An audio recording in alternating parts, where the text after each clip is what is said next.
Well, hello guys. Welcome to the Dundas Junction Model Railroad. Now I'm trying something different and doing an update, a mini update, and a mail call, and maybe an unboxing.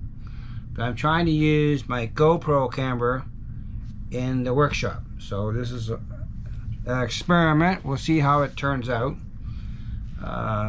Getting all the bugs out of the camera, kind of stuff like that.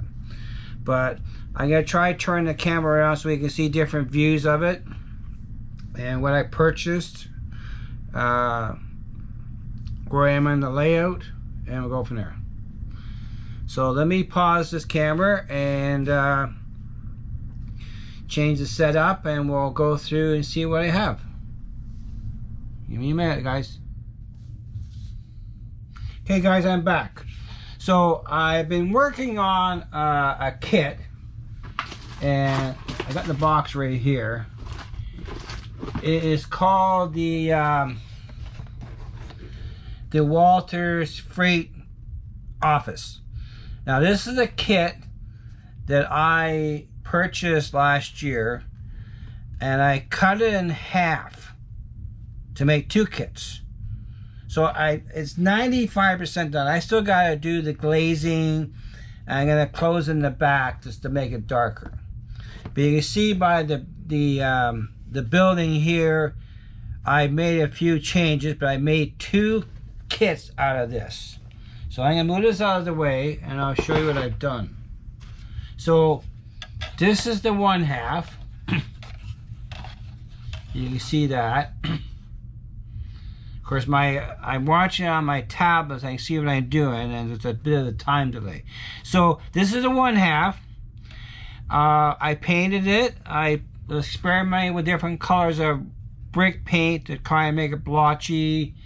I took out some of the windows and filled them in if they were broken.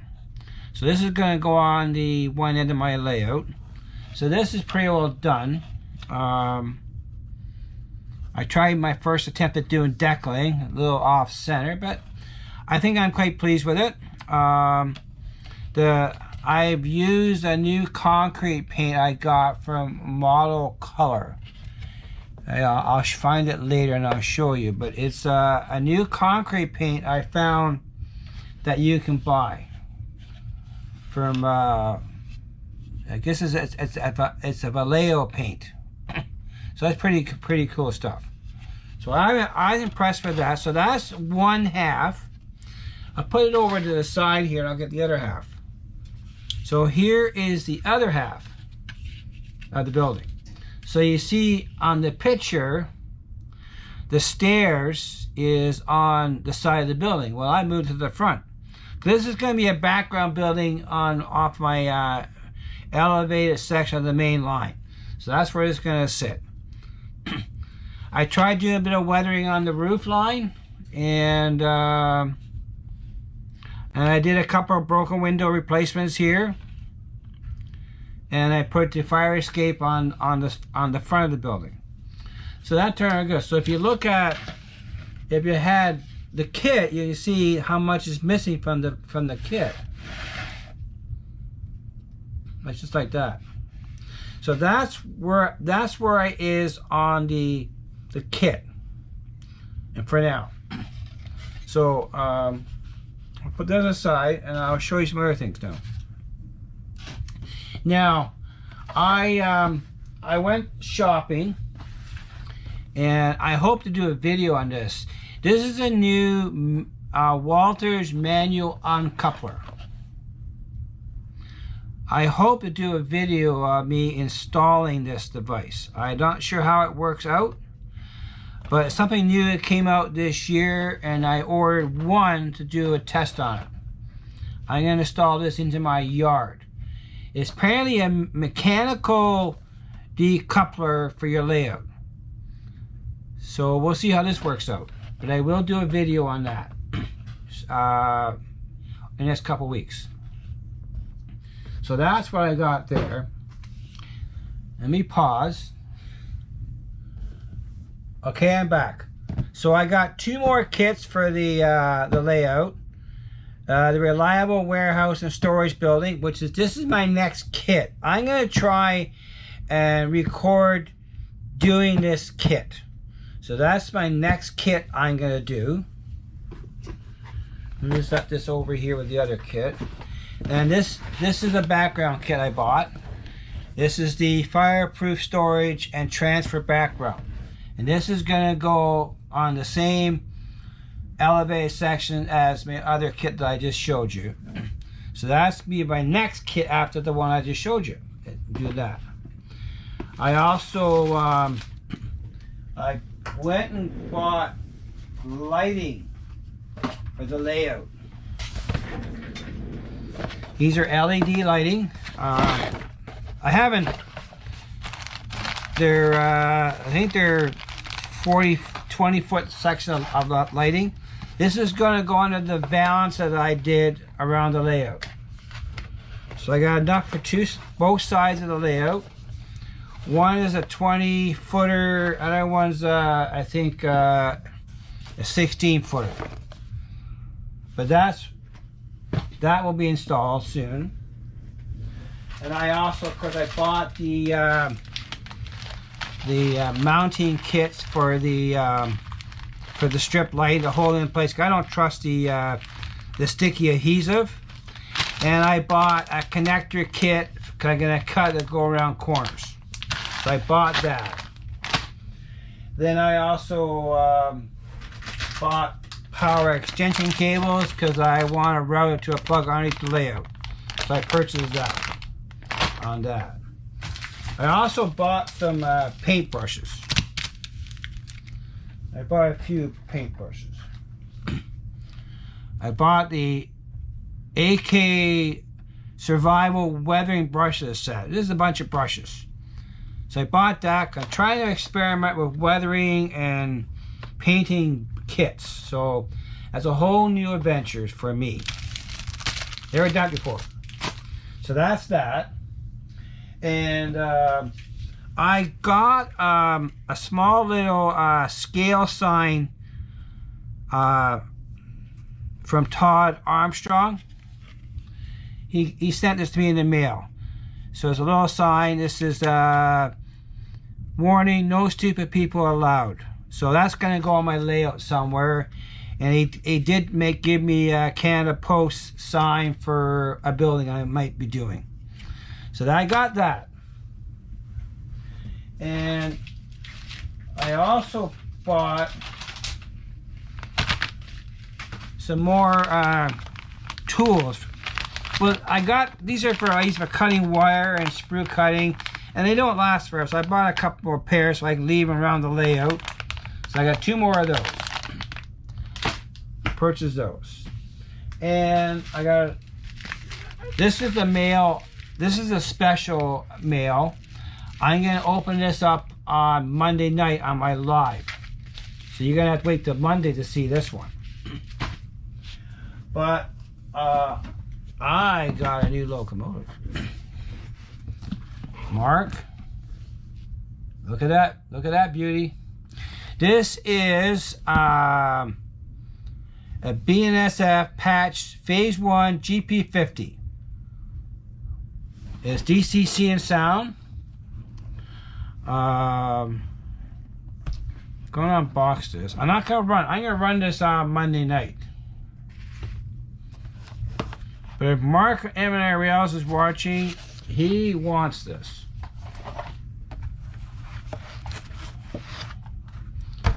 But yeah.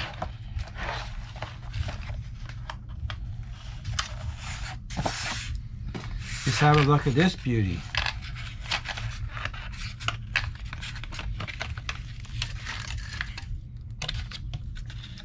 Okay, we won't put it back here because I got to program it. So we can just get rid of the packaging if it will go back. Of course it's on camera. Why would it go back? Here we go. So we'll get rid of that out of the way. I'll box it up later. So this is, if you move the camera around, let me take the packing off here. And this guy here. Here we go. So that is Santa Fe GP50. It's pretty cool. Now I have two GP50s now. I have a Burlington Northern and now I have a Santa Fe. So we'll program this guy up over the weekend and I will run it Monday night and we'll break it in. Just for Mark. But yeah, that's pretty cool. I really like that. I'm saving up for that. Now, so you know, I got this from Paris Junction Hobbies. I had reward points saved up. So this only cost me $225 Canadian. So I saved my points up to get trains. So I set that's my allowance for trains for this month. I can't buy any more. And yeah, after that, I got another. When I was at the store, a customer came in and noticed I was talking trains. And he came in with a couple of locomotives. And he had told me that these have been in a flood. So he gave them to me.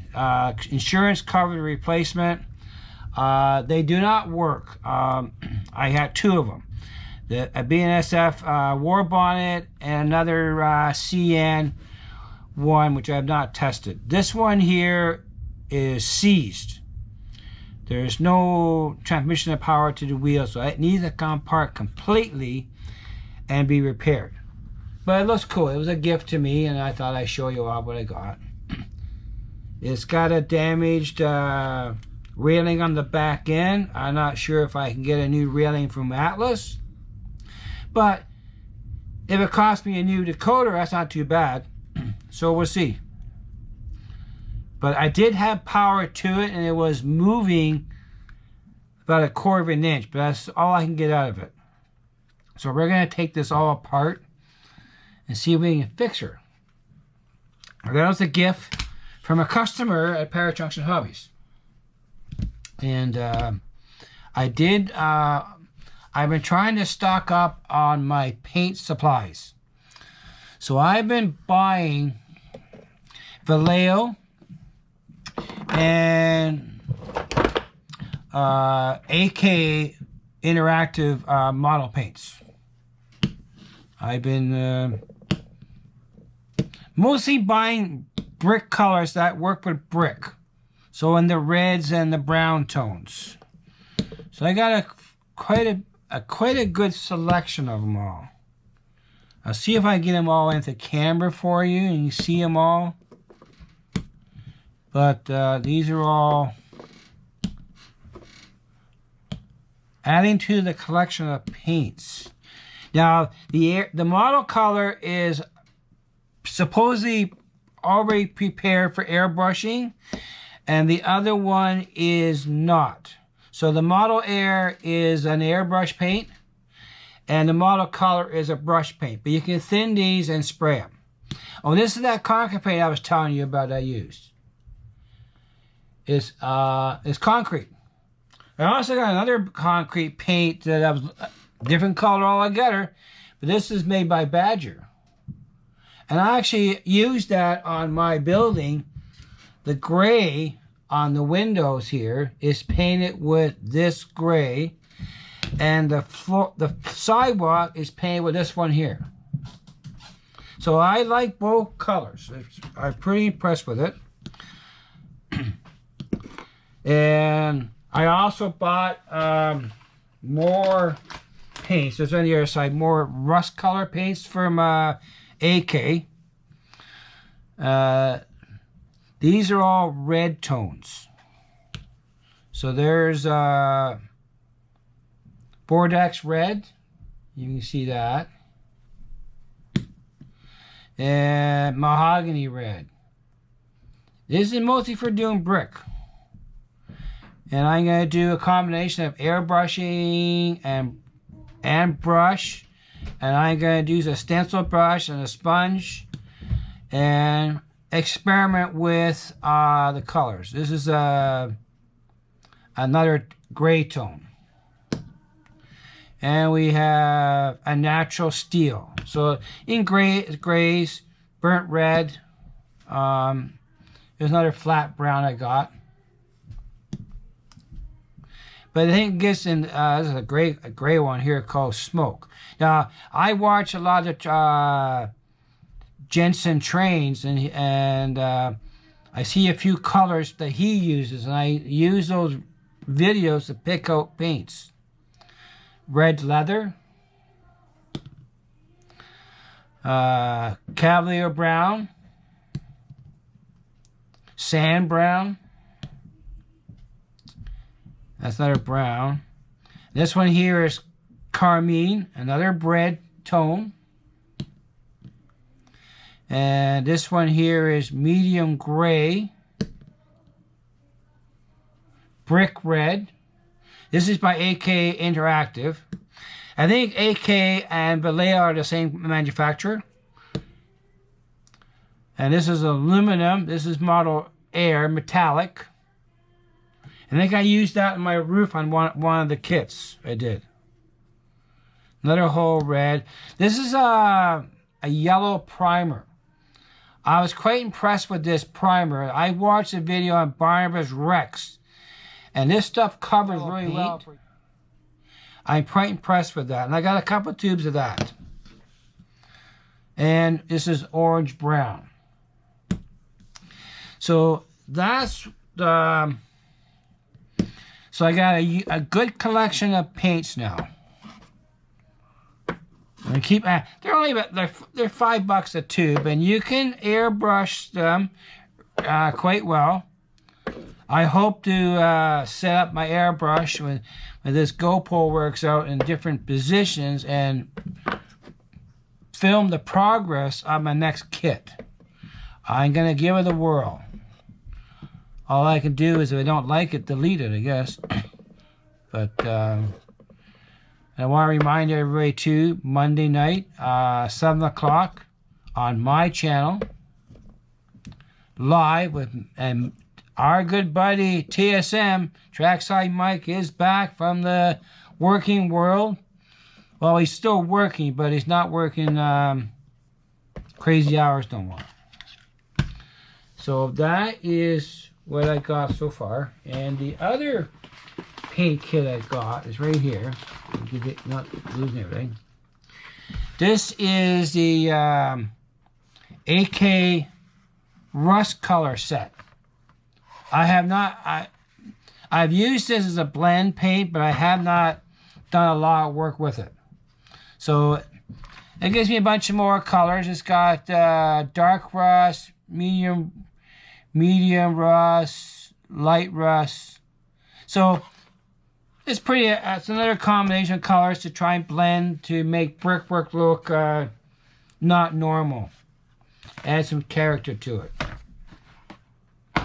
But yeah, so that's where I am. And let me tilt this camera up a bit. Bear with me. This is new to me. Here we go. Yes, so yeah, so that's what I purchased so far. This round. We'll get back at it. Let me turn this down a bit. Bear with me. There we go. This is an experiment on video. I'm not sure what the sound level is. I won't know until I start editing the video and see how it turns out. But yeah, I'm making progress on the layout. We're now into a new modeling season, so hopefully more videos coming up. The summer is done, the holidays are done, and we'll play around. And so here we go. Hopefully we'll get this this guy working here. The war bonnet. I don't know what his problem is, but when I had it on the test track, it powered up, made some noises. It only moved about a quarter inch. If something was inside seized, or something's broken on the drive shafts, because it would not move at all. And I didn't want to put it on my main track. So we'll take that apart and see what we can do with that one. The other one, I'm not sure. Its water damage was more extensive in that one. So I'm not sure if it's salvageable. But it's a CN, the old yellow box Atherogenesis. And I believe that's only a DC only. And I don't have DC on my main line anyhow. So we'll see about that one later. But that's it, guys. That's it for this shopping trip. And we'll test out my new locomotive on Monday. Well, I'll get it programmed out tomorrow. And we'll break her in. And won't be lonely because I'll have the other GP50 on the layout too. And we'll run some trains. And have fun. Okay, guys, I want to appreciate you stopping in tonight. And we'll see how we make out with this video. Remember to like and subscribe. Any comments, if you on the sound level, would be appreciated. We still got a lot. I'm experimenting, trying to incorporate the tools I have. I'm going to look into a wireless mic to go with this GoPro. And I want to get a different arm so I can move the GoPro over to the paint booth. Right now it's kind of awkward to get there. But I'll see what I can get a different arm that I can maneuver it to the booth, and then we can do some painting. But right now I can use for gluing up the kit. So that'll be the next video, is start work on that kit. And we'll see how we make out on that. Okay, guys, I want to thank everybody for subscribing to my channel, and we'll see you Monday night. That's all for now, guys. Thanks, guys. Appreciate it.